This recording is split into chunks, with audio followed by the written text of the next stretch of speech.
আসসালামু আলাইকুম ওয়া রাহমাতুল্লাহি ওয়া বারাকাতুহু। আমি আলোচনা করতে আসি নাই, আমার ভাই আব্দুল্লাহ পাক ভাই বয়ান করতেছেন, খুব চমৎকার বয়ান, সময় থাকলে পাশে বসে শুনতাম। আমি আপনাদেরকে সালাম দিতে এসেছি, দোয়া নিতে এসেছি।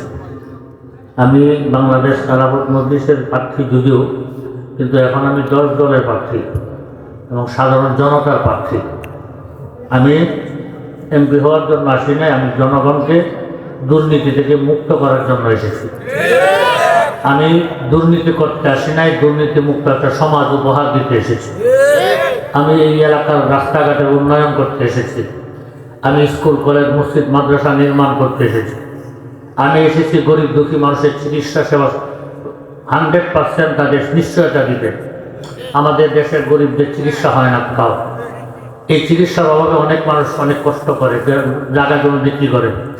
এই দেশের প্রত্যেকটা নাগরিক চিকিৎসা পাওয়া এটা নাগরিক অধিকার, এই দেশের নাগরিকরা পায় না। এই জন্য শিক্ষা তাদের নাগরিক অধিকার, এই দেশের মানুষ শিক্ষা পায় না।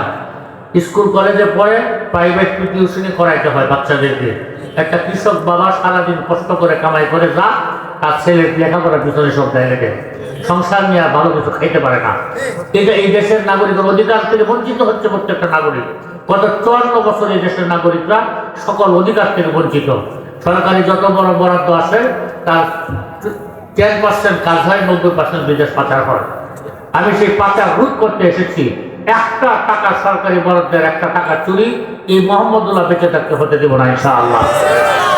আপনারা যদি পাশে থাকেন, উপরওয়ালা যদি দয়া করেন, এক কাজ করেন, যেভাবে জোয়ার উঠতেছে আল্লাহর রহমতে দেখতেছি, আপনারা পাশে থাকলে ইনশাআল্লাহ ফুলপুর আগামী 5 বছরে ফুলপুর তারাকান্দা আমি মনে করি গত 54 বছরে যে কাজ হয় নাই তার ডাবল কাজ করে দেশের মানুষকে উপহার দেব। আর শুধু আমি বলি, অনেকেই বলে যে এটা হুজুর আমরা ইউরোপ আমেরিকার মতো দেখতে চাই না। পৃথিবীর প্রতিটা মানুষ স্বপ্ন দেখে তার দেশটা উন্নত হোক, স্বপ্ন দেখে না? আমাদের দেশের পরে সিঙ্গাপুর স্বাধীন হয়েছে, আমাদের দেশের পরে ব্রুনাই স্বাধীন হয়েছে, আমাদের দেশের পরে ভিয়েতনাম স্বাধীন হয়েছে।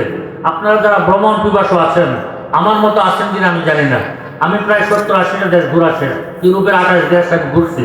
আমি সব দেশ ঘুরে আমি এটুকু দেখছি যে আমাদের পরে স্বাধীন হওয়া দেশগুলো ইউরোপ আমেরিকার সাথে টক্কর দিয়ে তারা চলতেছে। ব্রুনাইয়ের একটা টাকার দাম 95-96 টাকা, সিঙ্গাপুরের একটা টাকার দাম 96 টাকা। বলেন তো, আমার বাংলাদেশ গত 10-15 বছর আগে একটা রিয়াল ছিল 15 টাকা, এখন রিয়ালের দাম 33.5 টাকা। কতটুকু পিছনে গেছি আমরা হিসাব করতে? গত 15 বছরে আমরা বাংলাদেশ থেকে 3 গুণ পিছনে নিয়ে গেছি। আমরা আশা করি আগামী 5 বছরে 54 বছরের যতটুকু পিছাইছে আগামী 5 বছরে ততটুকু বাংলাদেশকে আগায় নিতে চাই এবং উন্নত মানের রাষ্ট্রের সাথে টক্কর দিয়ে চলতে চাই। রাস্তাঘাট বিনির্মাণ থেকে শুরু করে সর্বোচ্চ পর্যায়ের সেবা, জনগণের সেবা। এই ফুলপুর একটা পৌরসভার কোনো রাস্তাঘাট আমি পাইলাম না। যেখানে যাই অলি গাড়ি চলার মতো রাস্তাঘাট নাই। এটাকে পৌরসভা বলে? এটা কি হয়েছে এই দেশের মানুষের? শুধু একবার চেয়ারম্যান এমপি হওয়ার জন্য শুধু মানুষকে প্রতিশ্রুতি দিলাম আর এক চুল পরিমাণ প্রতিশ্রুতি বাস্তবায়ন করলাম না, এরকম মুনাফিক টাইপের নেতা আমরা বাংলাদেশের জমিনে চাই না। আপনারা কি বলেন? আমরা যা করবো তা করবো, এটা হলো মুসলমানের কাজ। আমরা ইনশাআল্লাহ 100% ওয়াদাবদ্ধ আপনাদের সাথে, আপনাদের খেদমতে আমরা নিয়োজিত হব। কেমন খেদমত? একটা উদাহরণ দিয়ে যায়। হযরত ওমর ইবনে খাত্তাব যখন খলিফা ছিলেন, অর্ধ জাহানের বাদশা ছিলেন, সারা দুনিয়ার মানুষ ঘুমাইতো, তিনি রাতের বেলা ঘর থেকে বের হয়ে যেতেন, প্রত্যেকটা মানুষের দুয়ারে দুয়ারে ঘুরতেন, খবর নিতেন কার ঘরে খাবার আছে, কার ঘরে খাবার নাই, কার ঘরে ওষুধ আছে, কার ঘরে ওষুধ নাই, খাবারের সমস্যা। তিনি দৌড়ে পোশাকারে আসতেন, আটার বস্তা কাঁধে নিয়ে মানুষের দুয়ারে দুয়ারে পৌঁছায় দিতেন। এটা ছিল খেলাফত, এর নাম হলো খেদমত। এই খেদমত থেকে যখন জনগণ নেতারা সরে গেছে, জনগণ বঞ্চিত হতে শুরু করেছে। আমরা আশা করি ইনশাআল্লাহ ওই খেলাফতের কিছু নমুনা আপনাদের সামনে আগামী 5 বছর উপস্থাপন করব এবং এটা যেন কিয়ামত পর্যন্ত রুল মডেল হয়ে থাকে বাংলাদেশের জনগণের সামনে। আপনারা পাশে থাকেন, দোয়া করবেন। আল্লাহ পাক আমাদের সকলকে নেক হায়াত দান করুন। সামনের রাস্তা কঠিন রাস্তা যেন শক্তভাবে আঁকড়ে ধরে থাকতে পারি।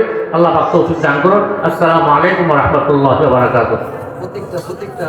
আমার প্রতীকটা জানেন সবাই? 10 দলের প্রতীক হলো আমি রিকশাওয়ালা। আমার প্রতীক কি হবে? রিক্সাওয়ালার রিক্সা। মনে রাখেন, মা বোনদেরকে সকাল সকাল বুঝতে হবে, আপনারা সকাল সকাল বুঝ দেবেন। আমরা চাই না একটা ভোট কেউ চুরি করে আমাকে দেন, একটা ভোট কাউকে চুরি করার সুযোগ দেন। কি বলেন?